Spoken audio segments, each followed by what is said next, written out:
수요자들이 지금 청약 신작으로 거의 몰려들고 있는데요. 청약 경쟁률이 무려 21만 5천 대 1이었고요. 압구정과 반포동의 중평균 가격을 앞질렀습니다. 청약통장은 새로 신규 가입하실 것을 권장드립니다. 적극적으로 청약에 어떤 기회를 실시하고 있습니다.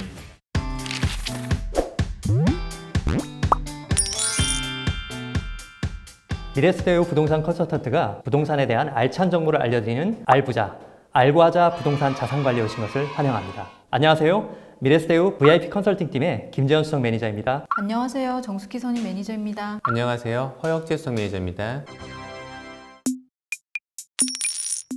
지난 시간에는 주택시장에 대해서 총 3회에 걸쳐 알아봤습니다. 살펴봤던 주요 내용들이요. 정부 정책이 주택시장에 미치는 영향, 투자 리스크가 높아진 재개발, 재건축, 그리고 청약시장에 대해서 알아봤었습니다. 많은 분들이 내 집 마련할 때 도움이 되셨길 바랍니다. 허성님, 오늘 주제는 뭔가요? 부동산의 쌍투마차라고 하게 되면은 주거형 부동산과 수익형 부동산이죠. 지금까지 주거형 부동산에 대해서 말씀드렸으니까 저는 수익형 부동산에 대해서 준비해봤습니다. 수익형 부동산이 하면 상가와 같이 월세를 받는 부동산 말씀이죠? 예, 맞습니다. 수익형 부동산의 꽃이라고 하게 되면은 많은 분들이 상가를 떠올리십니다. 물론 상가 외에도 월세를 받을 수 있는 부동산은 많습니다. 오피스텔, 오피스 빌딩들도 대표적인 수익형 부동산이라고 할 수 있습니다. 최근에는 코로나19 영향으로 더욱더 각광을 받고 있는 물류센터, 데이터 센터 등도 수익형 부동산입니다. 기대 수명이 늘어나면서 수익형 부동산에 대한 관심도 더욱 높아지고 있는데요. 첫 번째 알고 가야 할 포인트는 뭔가요?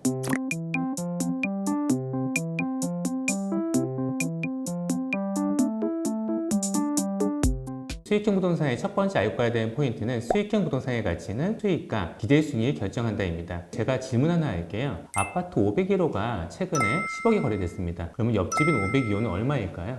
인테리어 상태 등에 따라 차이는 있을 수 있지만 옆집이 10억이라면 여기도 10억이 되지 않을까요? 맞습니다. 최근에 주변이 10억에 거래됐다면 10억 원이라고 판단할 수 있습니다. 이렇게 주변 거래 사례를 갖고서 부동산 가치를 산정하는 것을 거래 사례 비교법이라고 합니다. 반면 상가 같은 경우에는 다릅니다. 101호가 10억 원에 거래됐다고 해서 102호의 가치는 얼마일까요? 이때는 단순하게 10억이다 라고 말하기가 좀 어려운 것 같아요. 상가는 수익형 부동산이기 때문에 임대료가 상가 가격을 결정하지 않습니까? 예를 들어 101호 상가의 경우 보증금 1억에 월세 300만 원, 102호의 경우 보증금 1억에 월세 200만 원을 받는다고 가정할 경우에 동일하게 10억의 금액으로 계산을 해봤을 때 101호 상가는 수익률이 4%인 반면 102호 상가는 2.6%까지 낮아지게 됩니다. 만약 101호 상가가 10억에 팔렸다면 102호 상가는 10억에 팔릴 가능성은 좀 낮아 보입니다. 그러면 102호의 적정 시세는 얼마라고 할 수 있을까요? 적정 시세를 알기 위해서는 여러 가지 정보가 필요합니다.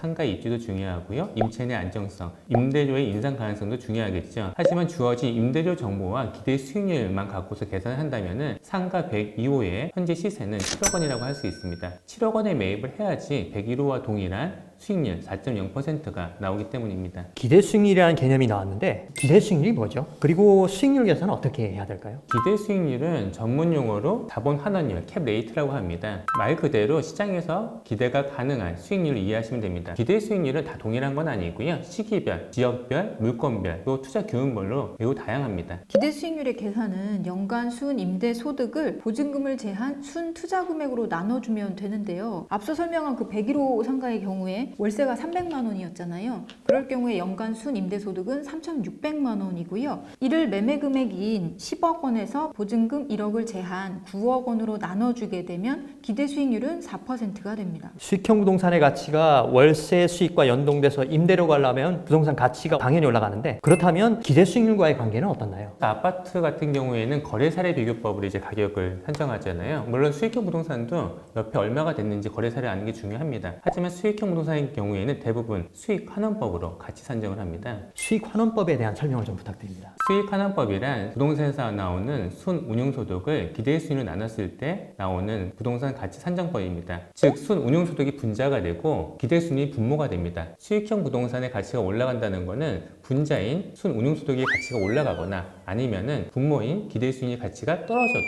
수익형 부동산의 가치는 올라갑니다. 최근에는 아파트 가격뿐 아니라 수익형 부동산의 가격도 많이 올라가지 않았나요? 서울을 서울을 중심으로 보면 2013년 이후에 아파트 가격이 좀 많이 상승을 했고요. 같은 시기에 상가도 많이 올랐습니다. 그런데 이 수익형 부동산 가격이 오른 이유를 살펴보면 임대료가 상승해서가 아닙니다. 기대 수익률이 기존 대비 낮아서 가격이 올랐다고 할 수 있는데요. 2012년에 6%대 수익률로 거래가 되었다면 지금은 4% 수익률로 거래가 되고 있기 때문입니다. 이 수익률이요, 6%에서 4%로 낮아지게 되면 자산 가격은 50% 이상 상승하는 효과가 나타나는데, 임대료가 동일한 상황이라고 하면 2012년에 20억 원 하던 꼬마 빌딩이 현재는 30억 원이 된 상황이라고 이해하시면 되겠습니다. 기대 수익률이 수익형 부동산의 자산 가치에 미치는 영향이 상당히 큰 것 같은데요. 두 번째 알고 가야 할 포인트는 뭔가요?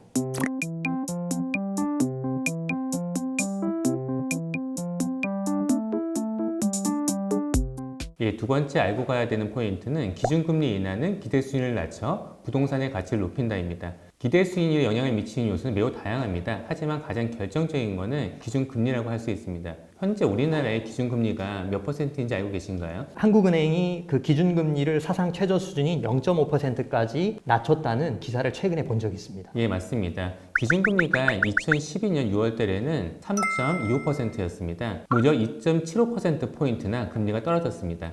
그리고 과거 추이를 보니까 수익형 부동산의 기대 수익률은 기준금리보다 3% 이상 높게 형성되어 왔더라고요. 2012년 6월 기준금리가 3.25%였을 때는 6%대 기대 수익률이었다면 기준금리가 0.5%로 낮아진 지금은 3.5%의 시장에 매물이 좀 나오고 있습니다. 아무리 금리가 낮아졌다고는 하지만 연수익률 3.5%면 너무 낮은 건 아닌가요? 네, 맞습니다. 그런데 세전 수익률이 3.5%이기 때문에 실질 세후 수익률은 더 낮아져서 사실상 남는 게 별로 없다고 할 수도 있습니다. 반면 기준금리가 하락하면서 대출금리도 같이 하락했기 때문에 대출을 받아 투자할 경우에 투자 수익률이 상승하는 레버리지 효과를 극대화할 수 있는 구간이라고 판단도 됩니다. 레버리지 효과면 지렛대 효과인데 대출 등 차입금으로 자기자본 이익률을 높이는 효과를 기대할 수는 있겠네요. 예를 들어 설명드리겠습니다. 3.5% 수익률이 나오는 20억짜리 물건이 있는데 대출금리를 2.5%로 가정을 할게요. 만약 20억 원 전체를 내 돈으로 투자하게 되면 수익률 3.5%입니다. 하지만 대출금리가 2.5%로 낮기 때문에 대출을 10억을 받았다. 내 자산으로는 10억만 들어갔다라고 하게 되면 10억 원을 통한 자기자본 수익률은 4.5%까지 높아지게 됩니다. 김선희, 4.5% 수익률이 어때 보여요? 총 투자 금액도 20억 원에서 10억으로 줄면 상당히 부담도 적어지는 데다가 자기자본 수익률이 4.5%로 높아지면 나쁘진 않은 것 같은데요. 그래서 기준금리가 인하되게 되면 대출금리에서 따라서 내려가고요. 낮은 대출금리를 이용해서 레버리지 효과가 커집니다. 즉 기대 수익률이 낮아지는 효과가 있습니다. 기대 수익률이 낮아진다는 것은 결국 수익형 부동산의 가치가 높아진다는 것입니다. 임대료가 올라가지 않은데도 불구하고 가치가 높아질 수 있는 구조가 되는 거죠. 얘기를 듣다 보니 꽤 괜찮은 것 같은데 하지만 그 실제 주변을 보면 상가에 투자하고 후회하시는 분들도 많잖아요. 왜 그렇죠? 수익형 부동산의 가장 큰 리스크라고 하게 되면 아무래도 공실 리스크입니다. 최근에는 코로나19로 장사가 안 되시는 분들도 많잖아요. 예전에는 장사가 안 되더라도 투자금을 회수하기 위해서 후속 임차인이 나올 때까지 버티는 경우가 많았습니다. 하지만 최근에는 후속 임차인 구하는 게 매우 어려워졌습니다. 그래서 후속 임차인을 구하지 않고 임대차 기간이 끝나면 또는 임대차 기간이 끝나기 전이라도 문을 닫는 경우가 점점 증가하고 있습니다. 임차인 입장에서는 장사를 접어야 되는 뼈아픔이 있겠지만 반대로 임대인 입장에서도 그동안 받고 있던 임대료가 바로 제로가 되니까 아무래도 공실 리스크는 수익형 부동산에 큰 타격이 될 수밖에 없습니다. 임차인을 다시 구할 때까지 임대소득이 없는 것도 문제지만 레버리지 효과를 얻으려고 대출을 받았다면 이자도 내야 되지 않나요? 그럼요. 공실이 일단 발생하게 되면 장기 공실로 이어지는 경우가 많더라고요. 임대료가 한 푼도 들어오지 않는 상황에서 대출 이자는 내야 하고 게다가 관리비까지 주인이 내야 하니까 부담이 엄청 커질 수밖에 없습니다. 듣고 보니 매력적으로 보이던 수익형 부동산 투자가 갑자기 좀 조심스러워 보이네요. 그렇다고 이제 수익형 부동산 투자를 안 할 수는 없는데요. 두 가지만 명심하실 필요가 있습니다. 상가 투자를 하실 때는 첫 번째, 공실 리스크가 낮은가? 두 번째, 공실이 됐다 하더라도 최소한 현재 임대 수준으로 바로 임대가 가능한가입니다. 이 두 가지 질문에 자신 있게 예스라고 답할 수 없다라고 하게 되면 투자하지 않는 게 바람직합니다. 임대료 상승보다 금리 인하로 인한 효과가 더 큰 것 같은데요. 실제로 공실 리스크는 높아서 꼼꼼히 따져보고 투자를 해야 될 것 같습니다. 세 번째 알고 가야 할 포인트는 뭔가요?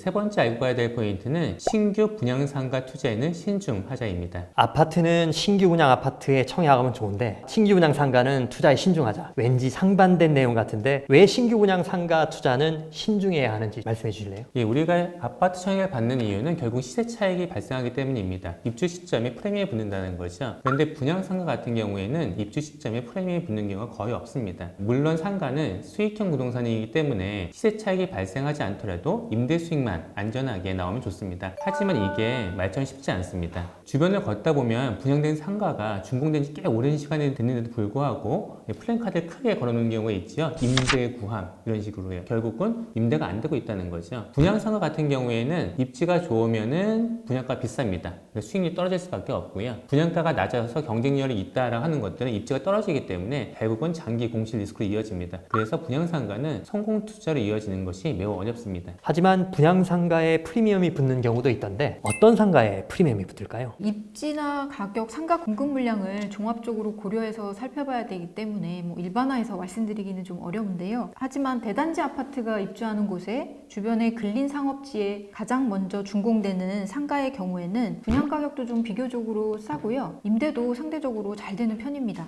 우리나라 같은 경우에는 왜 아파트가 먼저 입주를 하고 뒤이어서 근린 상가가 준공되는 경우가 좀 일반적이거든요. 아파트가 입주하게 되면 입주민을 대상으로 한 기본적인 아이템이 좀 필요합니다. 기본적인 아이템이라면 보통 상가에서 많이 볼 수 있는 부동산이나 카페, 식당, 편의점이나 병원, 학원 같은 것들이 있겠군요. 배후 거주민들은 많은데 상가 공급은 좀 적은 편이다 보니까 임대도 좀 빨리 되는 편이고요. 또 프리미엄도 붙는 경우도 있습니다. 그런데 그 이후에 준공되는 분양 상가의 경우에는 비슷한 입지라고 하더라도 분양 가격이 좀 비싸지고 기존에 필요한 아이템이나 업종들은 이미 선점된 경우가 많아서 초기 공실 리스크가 좀 커집니다. 친구가 상가 투자로 임대 수익도 좀 잘 얻고 시세 차익도 얻었다면서 저보고 상가 분양을 권하던데 자칫 아니면 분양받고 후회할 일도 생길 수 있을 것 같습니다. 시청자분들을 위해 알고 가야 하는 포인트, 알포인트 다시 한번 정리 부탁드립니다. 첫 번째로 수익형 부동산의 가치는 순운용소득과 기대 수익률이 결정한다입니다. 수익형 부동산의 가치가 높아지기 위해서는 순운용소득이 높아져야 하기도 하지만 기대 수익률이 떨어지면은 수익형 부동산의 가치는 높아집니다. 두 번째로 최근 기준금리 인하로 수익형 부동산의 가격이 많이 상승되어 있습니다. 추가 금리 인하에 따른 기대 수익률 하락이 제한적인 반면 공실 리스크는 커져 있어 수익형 부동산 투자에 신중하셔야 됩니다. 세 번째로 초기 공실 리스크가 큰 분양상가의 경우 분양 사무소의 말만 믿고 투자하지 마시고 꼼꼼히 따져보시고 신중하게 투자하실 필요가 있습니다.